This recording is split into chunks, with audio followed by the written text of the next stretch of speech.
Bismillah ar-Rahman ar-Rahim, Mr. President, Mr. Secretary General, Your Excellencies. Over the past quarter century, I have stood at this podium amidst regional conflicts, global upheavals, and humanitarian crises that have profoundly tested our global community. It often feels that there was not a moment when our world was not in turmoil. And yet, I cannot recall a time of greater peril than this. Our United Nations is facing a crisis that strikes at its very legitimacy and threatens a collapse of global trust and moral authority.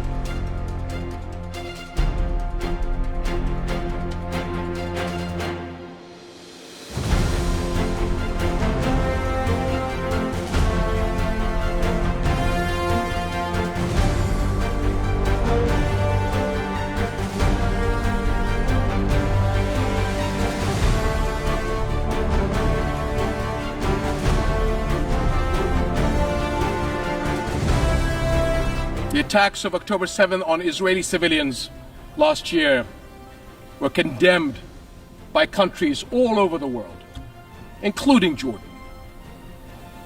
But the unprecedented scale of terror unleashed on Gaza since that day is beyond any justification.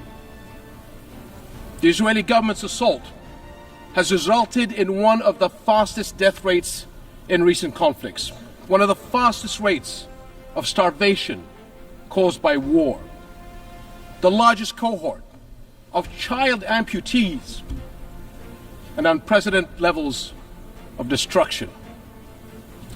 This Israeli government has killed more children, more journalists, more aid workers, and more medical personnel than any other war in recent memory.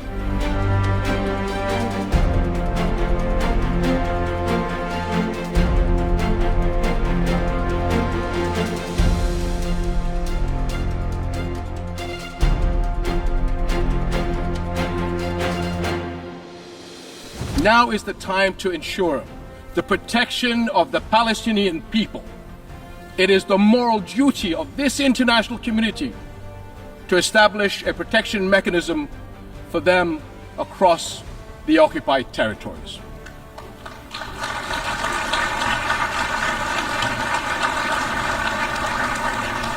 This will guarantee the safety of Palestinians and Israelis from extremists who are taking our region to the brink of an all-out war. That includes those who continue to propagate the idea of Jordan as an alternative homeland. So let me be very, very clear. That will never happen.